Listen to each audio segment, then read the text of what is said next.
Sure. Well, a thought or two that we had, welcome everybody, is that we can do this kind of thing in our corner of the world in every arena.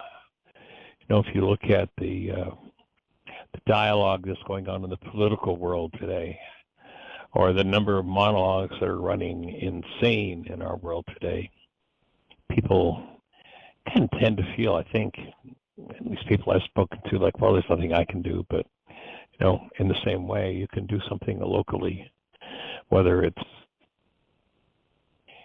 carry, voter registration forms and ask people, ask the homeless guy, are you registered to vote? Would you like some help to do it? That you can run. There are many things that this voter suppression game that's going on is very much a local game. And so getting involved, doing something, can change the game for everyone. So just thinking about what can you do in your corner of the world that improves the lot for something like pollinators, birds, or humans, and brings things back to a balance point. So. And there's some interesting challenges in doing it. One of the new space, about 700 square feet that we've added, it's on the property's on the side of a hill, and so it's a pretty significant hill that runs in two directions. While it's going downhill from one direction, it's also going downhill in the other, and so it's quite a challenge to hike around it. And I did a lot of that yesterday, and I've challenged my feet, or one of them anyway, over challenged it to where it's not happy walking around today. So there's a little bit of personal cost in there, but so I'm staying out of the garden today. But I got 6 or 7 hours in yesterday, and it was work and up and down on a hill going in two directions, made for a challenge that it gave me an opportunity to do some forgiveness work on my physiological response to that stress and strain on the body. So always a fun opportunity. And so you've got some reading you're going to do, sweetie. Let's go for it. All right. We are beginning the next chapter. This is in Michael Singer's The Untethered Soul. And we're on chapter 7, just starting, and it's called Transcending the Tendency to Close. We've been talking about keeping open or closing down the spiritual heart. And, when you go through an experience, to stay open and just let that experience flow through you, and to stay connected to love instead of closing down. And so that's what we have been reading. So the tendency, transcending the tendency to close. The foundations of spiritual growth and personal awakening are very much strengthened by the findings of Western science. Science has shown us how an underlying energy field forms into atoms, which then bind together into molecules and ultimately manifest into the entire physical universe. The same is true inside of us. All that goes on inside also has its foundation in an underlying energy field. It is the movements in this field that create our mental and emotional patterns, as well as our inner drives, urges, and instinctual reactions. Regardless of what you call this inner force field, Ji or Chakri or spirit, it is an underlying energy that flows in particular patterns through your inner being. When looking at these patterns within yourself, as well as in other living species, it is not difficult to see that the most primal energy flow is the survival instinct. During eons of evolution, from the simplest of living forms to the most complex, there has always been the day-to-day struggle to protect oneself. In our highly evolved cooperative social structure, this survival instinct has gone through evolutionary changes. Many of us no longer lack food, water, clothing, or shelter, nor do we regularly face life-threatening physical danger. As a result, the protective energies have adapted toward defending the individual physiologically. Let me reread that. As a result, the protective energies have adapted toward defending the individual psychologically rather than physiologically. We now experience the daily need to defend our self-concepts rather than our bodies. Our major struggles end up being with our own inner fears, insecurities, and destructive behavior patterns, and not with outside forces. Nonetheless, the same impulses that make a deer run away urge you to run away. Suppose somebody raises their voice at you or talks about an uncomfortable subject.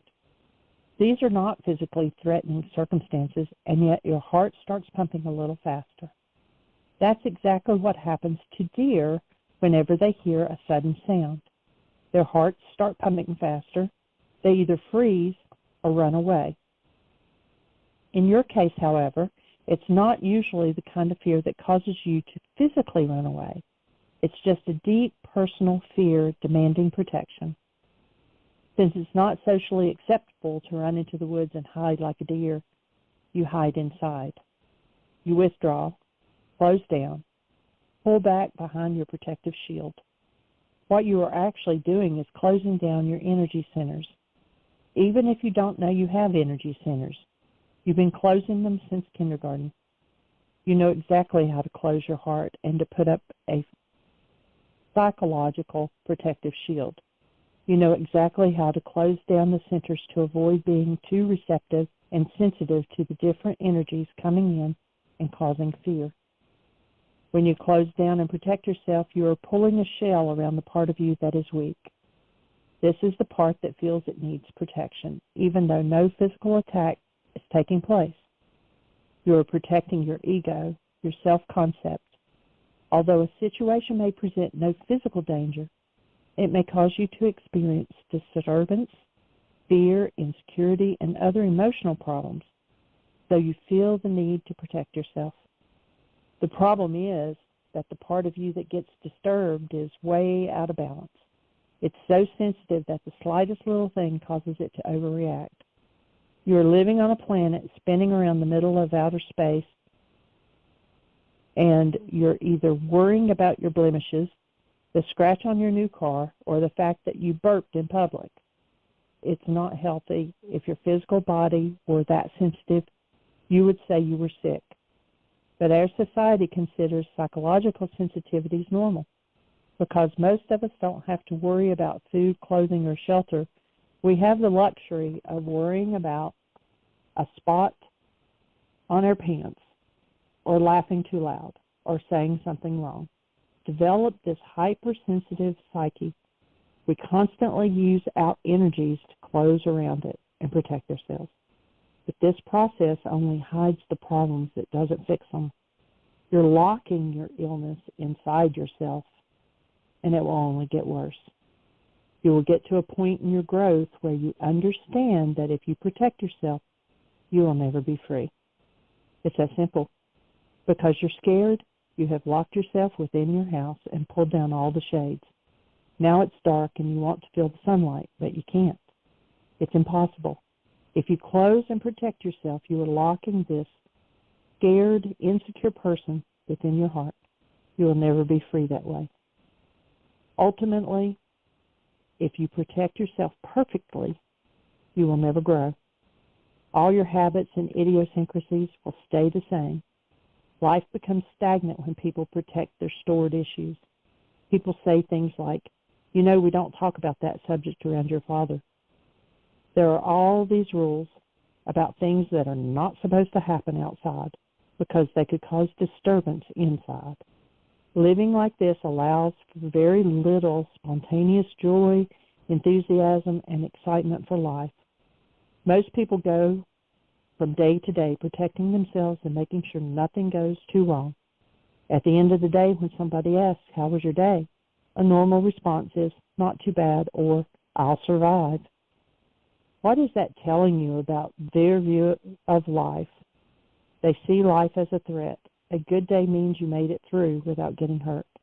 The longer you live like this, the more closed you become. And I can stop there and let you comment, or I can keep going.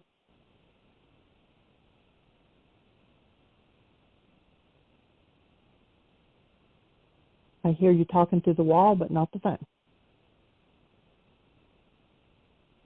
You mean you want me to take on my mute button before we start? Okay. Yeah.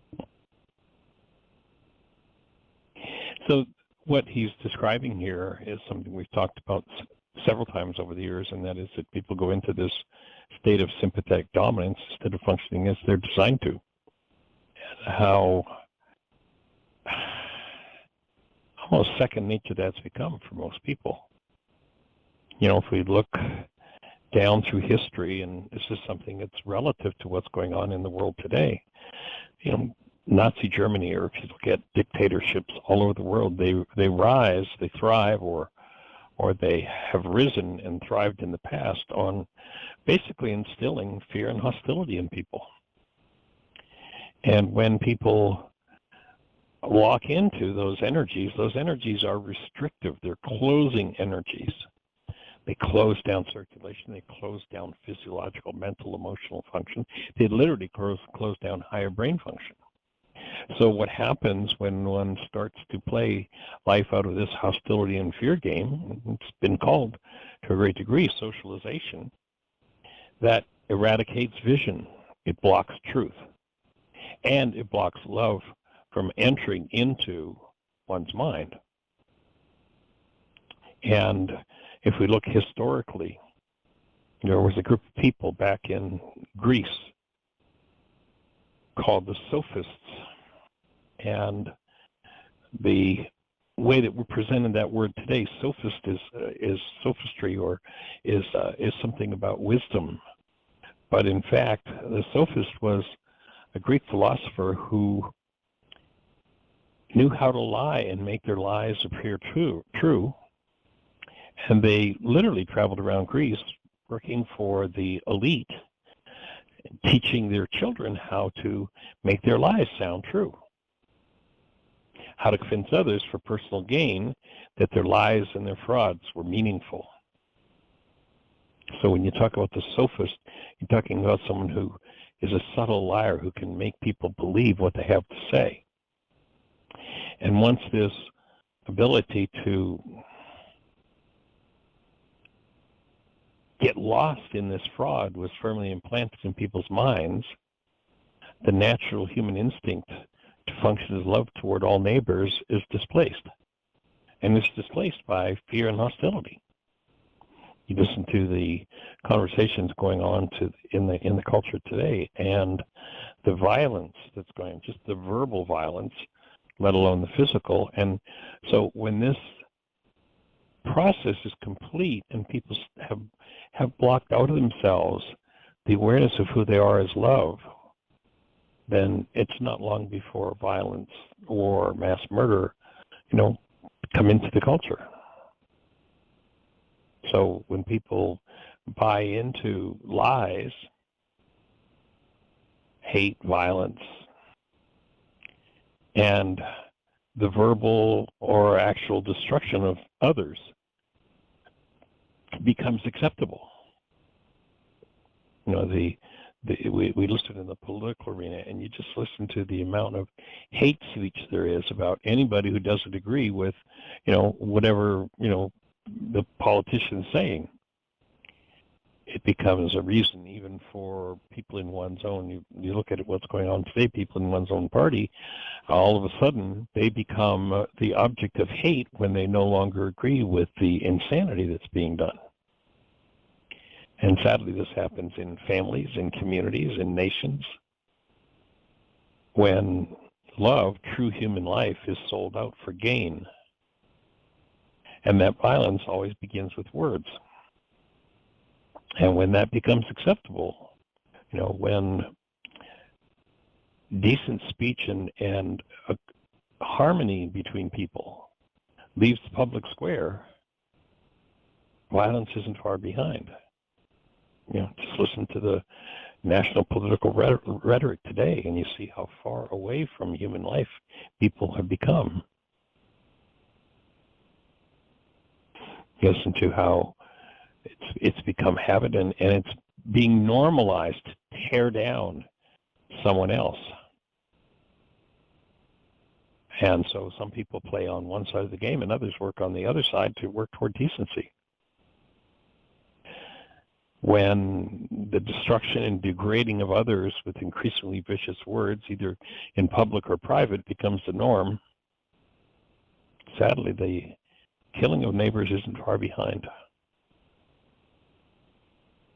It becomes what has been referred to politically as the final solution, taking out somebody who doesn't agree with another, rather than having discord. So we don't agree on everything, or we don't agree on anything. There's no reason to do violence to each other unless we've locked into, and this happens in a family system and all the way up to the global games that can take place. And when people act like this is normal, when they don't speak up, when they don't do something about it, take action. The unwillingness of good people to act, to take responsibility for and heal, that allows this scourge of humanity that arises generation upon generation to destroy.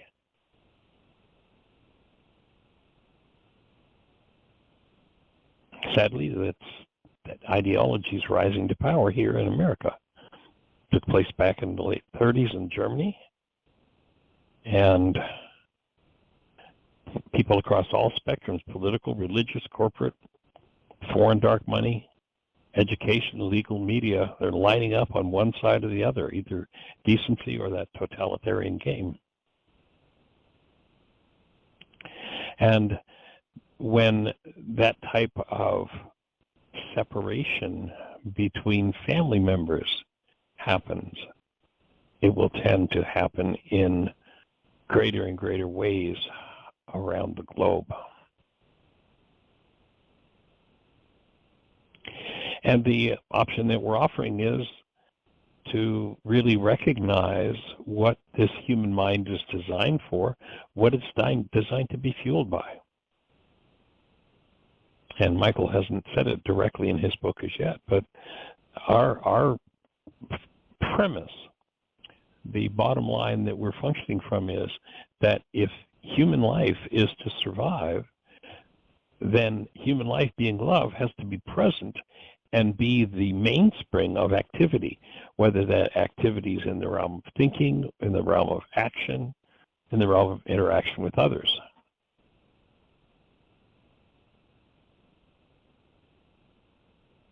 And if one has, in their family system or community system, have bought into or locked into this hostility or fear game, which displaces human life, then it's time for us to begin to do our work, step inside ourselves, and do the next level of what needs to happen.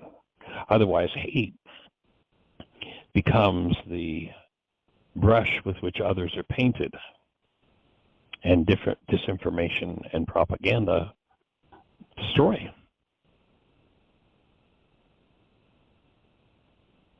So we're here to literally bring forward a set of tools and an agenda. Very clearly we have an agenda, and the agenda is to open the space of learning for each and every one of us to discover the truth of who we are and bring that truth into expression in our family systems, in our communities, in our whole culture.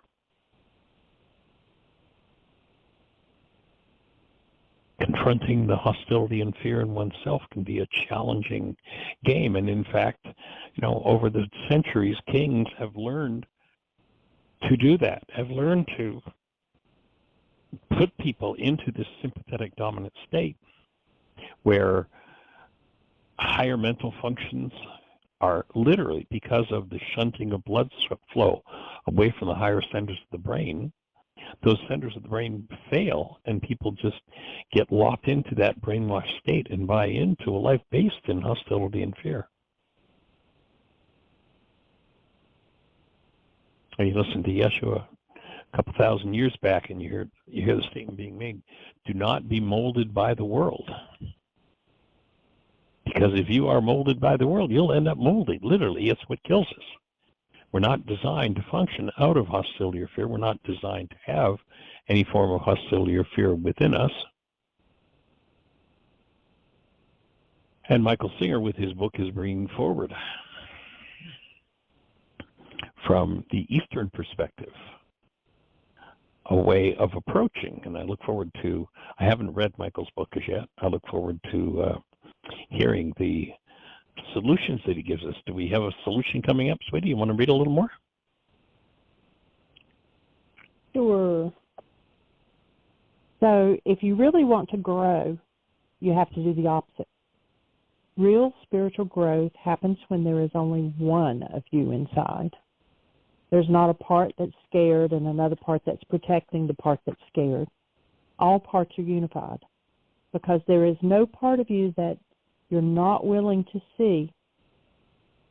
Because there is no part of you that you're not willing to see. The mind is no longer divided into the conscious and subconscious. Everything you see inside is just something you see inside. It's not you. It's what you see. There is simply the pure energy pouring inside of you that creates the ripples of thoughts and emotions, and there is the consciousness that's aware of it. There is simply you watching the dance of the psyche. In order to reach this state of awareness, you must let your entire psyche surface. Every little separated piece of it must be permitted to pass through. Right now, many fragmented parts of your psyche are held within you. If you want to be free, it all has to be equally exposed to your awareness and release. But it will never get exposed to closing yourself. After all, the purpose of closing was to make sure that the sensitive parts of you don't get exposed. So you catch on that no matter how much pain the exposure creates, you are willing to pay that price for freedom. When you are no longer willing to identify with that part of you that is separating itself into a million pieces, you're ready for real growth. Begin by seeing the tendency to protect and defend yourself. There is a very deep, innate tendency to close, especially around your soft spots. But eventually you will notice that closing creates tremendous work. Once you close, you have to make sure that you protect, that what you protected doesn't get disturbed. You then carry this task for the rest of your life. The alternative is to become conscious enough to simply watch the part of your being that is constantly trying to protect itself. You can then give yourself the ultimate gift by deciding not to do that anymore. You decide instead to get rid of that part. I guess that's our forgiveness. He doesn't call it that, but being the observer and then letting it go. You start by watching life and noticing the constant flow of people and situations that hit your stuff every day. How often do you find yourself trying to protect and defend that weak part of you? You feel like the world wants to get right at it. Every place you go, there's someone or something trying to disturb you, trying to get your goat. Why not let them have it? Why is this happening to me again? What is it you say if they're trying to get your goat? Or get rid of your goat or something like that? Get rid of your goat. That's it, yes. That's where forgiveness comes in. So why not let them have it? If you don't really want it, then don't protect it. The reward for not protecting your psyche is liberation. You are free to walk through this world without a problem on your mind. You are just having fun experiencing whatever happens next because you got rid of that scared part of you. You don't ever have to worry about getting hurt or disturbed. You no longer have to listen to, what will they think of me? Or, oh God, I wished I hadn't said that. It sounded so stupid. You just go about your business and put your whole being into whatever's happening instead of putting your whole being into your personal sensitivity. Once you've made the commitment to free yourself of that scared person inside, you will notice that there is a clear decision point at which your growth takes place. Spiritual growth is about the point at which you start to feel your energy change. For instance, somebody says something, and you start to feel the energy get a little strange inside. You actually start to feel a tightening. That is your cue, time to grow. It's not time to defend yourself because you don't want that part, the part of you that you would be defending. If you don't want it, let it go. You will eventually get conscious enough so that the minute you see the energy start getting strange, you stop. You stop getting involved in the energy. If it normally causes you to start talking, stop talking. You just stop mid-sentence because you know where it will go if you continue. The moment you see the energy getting imbalanced inside, the moment you see the heart starting to tense and get defensive, stop. It's that thing that Bob Newhart does. Just stop it. What exactly does it mean to stop? It's something that you do inside. It's called letting go. When you let go, you are falling behind the energy that is trying to pull you into it. Your energies inside have power. They are very strong, and they draw your awareness into them. If a hammer falls on your toe, all of your awareness will focus there. Cancel that thought as already said. If there's a sudden loud sound again, all your awareness will focus there. Consciousness has the tendency to focus on disturbance, and disturbed energies inside are no exception. These disturbed energies will draw your consciousness to them, but you don't have to let that happen. You really do have the ability to disengage and fall back behind them. When the energies inside start to move, you do not have to go there. For instance, when your thoughts start, you do not have to go with them. Let's say you're outside taking a walk and a car drives by, and your thoughts say, boy, I wish I had that car. You could just keep on walking, but instead you start getting upset. You want a car like that, but your salary isn't high enough. So you begin thinking about how can you get a raise or a different job. You didn't have to do all of that. It could have just been, here comes the car, and there it goes. And here comes the thought, and there it goes. They're both gone together because you didn't go with them. That's what's called being centered. You want me to stop there? Sure. Yeah, he's alluding to that, that idea that we often express of stepping back from your own mind, becoming the thinker apart from the thought, the feeler apart from the feelings, and the actor apart from the actions. And recognizing that, the only time that the mind is in its upset state is when someone, yourself or someone else, is violating a goal. Unless somebody's just a generally miserable person, it's when someone's violating a goal. Now we say we're upset because this person's doing whatever it is they're doing. The truth is we're never upset because someone's doing whatever it is they're doing. We're upset because there's upset in us, and our upset relates to what that person's doing. So that person's actions or activity that are in violation of a goal that we hold for them triggers what needs to be healed in the mind into activity. And once you become aware of it, that's where the letting go process takes place. I'm not sure what technology Michael's going to offer in his book for doing that, but I have not found anything that consistently, persistently allows us to confront and remove the energetic patterns based in hostility. I've not found anything that comes close to doing that aside from forgiveness. And the action of forgiveness is carried out by recognizing the power of a goal. I love how the Course in Miracles speaks about it. It says you must be aware of the distorting power of the way you want it to be. When you hold a goal, that goal becomes a driver that causes your mind to organize your perceptual mind in a certain way. And if the energy triggered into activity by someone violating that goal is based in some form of hostility or fear, the mind literally uses that hostility or fear to build a picture of whoever or whatever it is that we're focused on. And when we do that, we look at a picture in our minds that our mind has generated out of our own hostility or fear about this person over here, Bill, and we then believe that we're upset by what Bill's doing. And it's the biggest lie that's ever been told. We're upset by what's going on in our own minds, and it's our focus on Bill that allows us literally to project that pained content into our brain's image of Bill. And that happens because Bill is the focus of attention.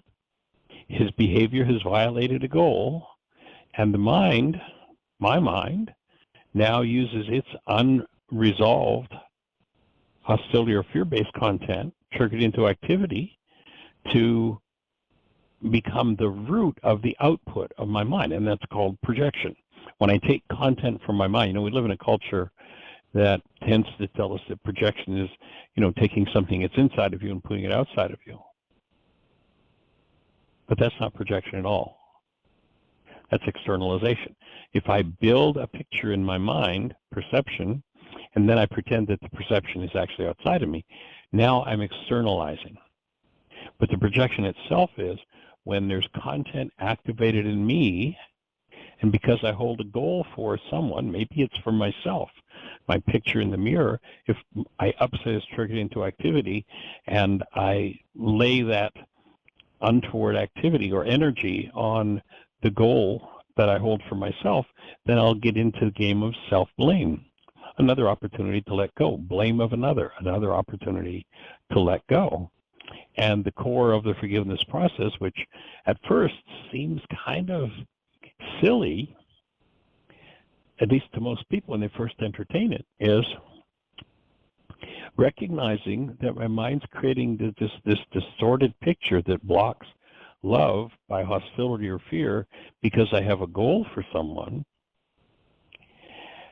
When I recognize that that goal is the driver for what my mind is organizing, the way I'm looking at my world, at any moment I can collapse that projection, that resonance of some form of hostility or fear that I'm using to build my brain's image of Bill and say, Bill has really upset me. When I cancel the goal that I hold for Bill, then that upset projection collapses. When it collapses in on the root of itself. And so I've given myself a chance to go back in time and look at the underlying dynamic by simply canceling the goal that I hold that's causing my perception, the belief that Bill's the problem in my life, that problem that I've been through 87 different times with 42 different people, delivers me to the part of my own mind that I've hidden from myself by denial. And denial in this work is the act of thinking or speaking, as if something outside of us is the cause of what's moving inside of us. When I recognize that goal is what's causing my mind to use my own unrewarding energies. Oftentimes when people read my book, Why Is This Happening to Me Again?, they kind of interpret the title to be, why are they doing this to me again? Rather than, why am I doing this to myself again? The why is this happening to me again experience is not that, Bill did this today and is the cause of my pain, and last month it was Harry, and 20 years ago it was my father, and 30 years ago it was my neighbor, whatever. A whole variety of people populate the mind, but the underlying dynamic that's common is a perception based in pain. In Aramaic, the word forgive is shabag. It means to cancel. And what I need to cancel at any given moment where my mind is generating pain or trauma or upset, or any of those dynamics I was talking about earlier that kings have traditionally put into people's minds. You know, people in hostility or fear are pretty stupid. I love what Albert Einstein says about anger. He says, anger is only found in the bosom of fools. Anger is an anesthetic. Anger is a drug that keeps me from seeing clearly and causes my mind to project a false picture that anesthetizes me against the real energy that's moving in me, the repeating energy. So the why is this happening to me again concept is not about how people come and do it over and over and over, although that's the projection. It's about how my mind is doing it to me over and over and over with the unresolved energy that's triggered into activity as a result of the goal that I hold.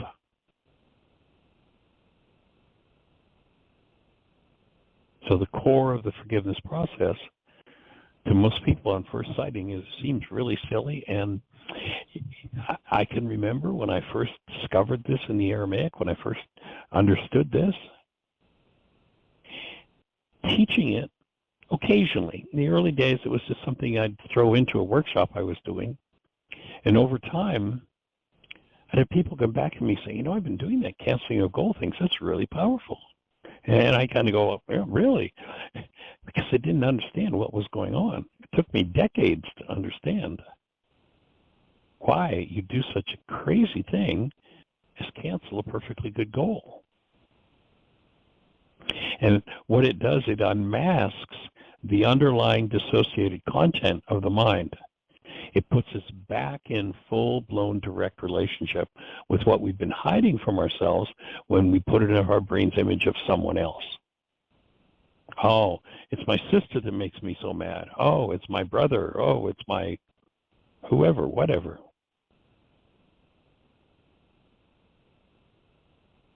Well, if you're mad, there's a reason. There's mad in you, that's all. But if you allow your mind to take over when somebody comes along and does something that violates that goal you hold for them, if you allow your mind to simply generate out of that hostility that's activated a picture of someone else, you'll keep believing that it's someone else, someone else, someone else, and someone else. And that's the big lie. You'll notice if you've been through a particular painful reality 87 different times with 42 different people, you're the one that was there every time. It's about you. And recognizing that within a community setting, within a family setting, within any cultural setting, and inviting large numbers of people to pick up the tool of forgiveness and collapse the mind's projections that it's about somebody else makes a massive difference within that community, because when you recognize that canceling a goal collapses the perception of the moment and shows the underlying energetic dynamic that's hidden, and you bring that dynamic forward in the presence of love. You'll notice in step 4 in the worksheet, just before you cancel the goal that you identify in step 3, you bring love present to your mind. And we've talked many times about taking time to cultivate your ability and your ability to bring forward, and your relationship with yourself is love. So in those moments where healing is needed, you're able to bring forward the active presence of love. And whenever something untoward, hidden in the mind, surfaces in the presence of love, that untoward energy literally is weakened, begins to dissolve, its hold over us weakened. And as you do your work, you find yourself becoming progressively more able to live in serenity, even in the midst of things that yesterday you'd have been going berserk over.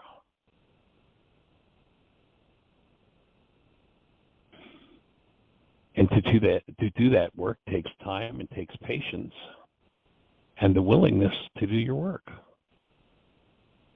and letting go of the conversation about how it's all everybody else's fault.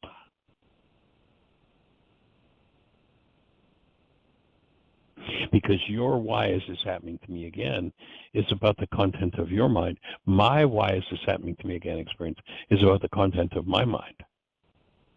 If I make a picture of you out of it, if you make a picture of me out of it, we can go to war over me blaming you and you blaming me. And, most of the world is at war because they are card-carrying members of the one world religion of blame.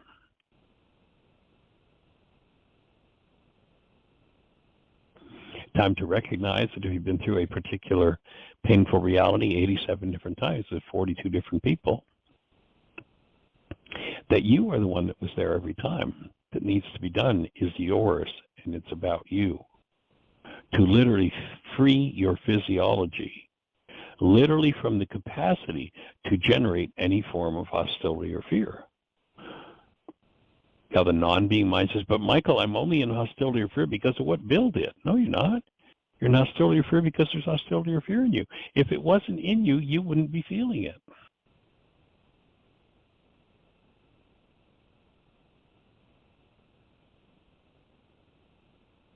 So to grow beyond the 3 or 4-year-old level of maturity that's blaming everybody else, step up to the plate and take responsibility, especially for your internally generated hostility or fear.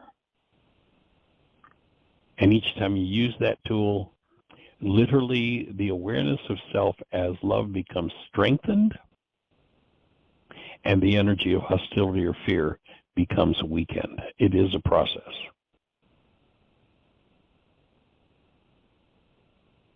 And as that process goes on with each individual, people find themselves more and more able to live in a state of serenity rather than a state of some form of hostility or fear. Once you brought your mind into alignment with that serenity, then your mind becomes the servant it was designed to be, rather than carrying around all the projections about how it's everybody else's fault.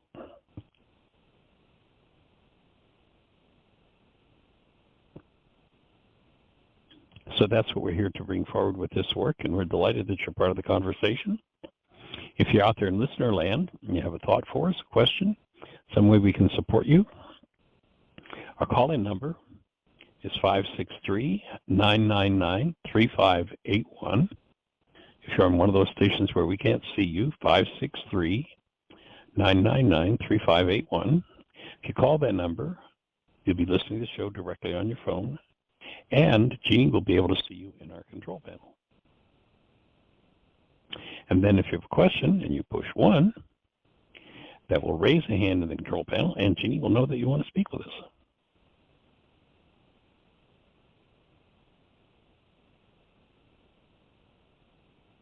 So if you're out there in listener land, what's on your mind? We've got about 15 minutes left. So there's lots of time for conversation. How can we support you? What's on your mind? How can we refine this for you? Is there something going on for you right now that some refinement is appropriate or would be helpful? Push 1, let's talk about it. It is all quiet on this end. All quiet. We have had a couple of inquiries about the announcement that we made yesterday about doing an intuitive development intensive. We do not have the flyer yet. As soon as we have that, it'll be out on the website under schedules, and we will announce it. But you might want to mention what we're looking at.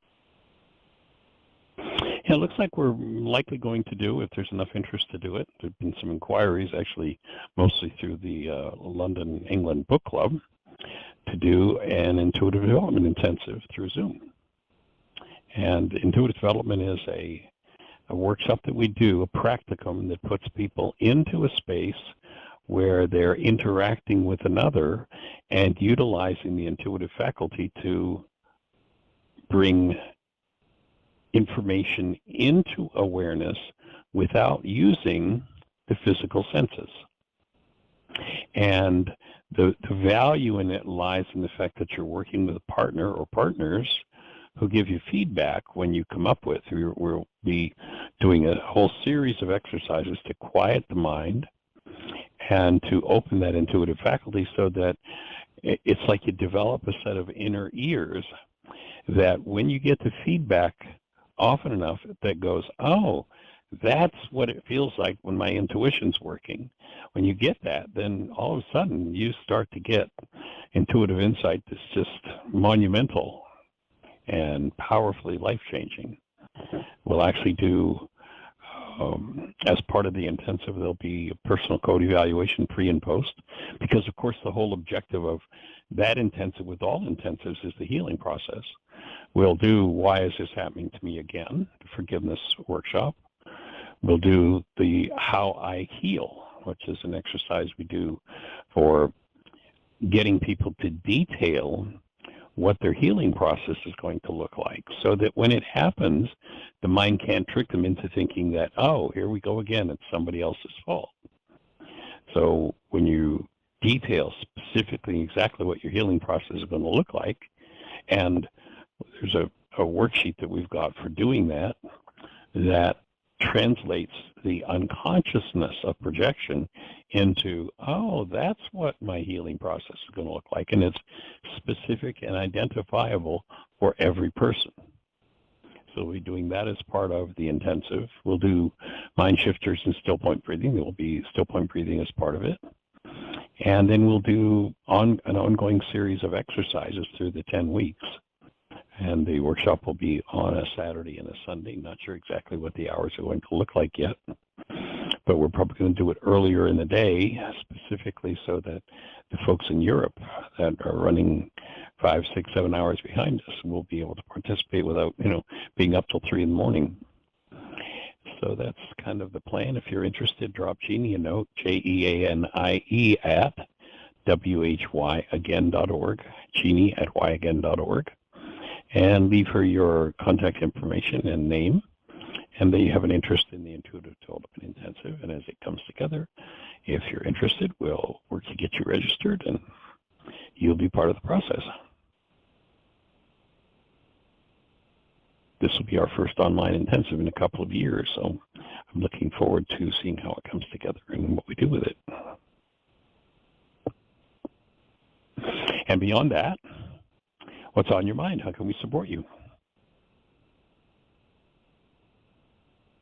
Also, you got something to share? Remind everybody to continue to hold Urate and her son Domus and the entire family in loving support, sending good energy their way. It looks like he's got a fantastic group of friends that are definitely giving him moral support that hold them in the space.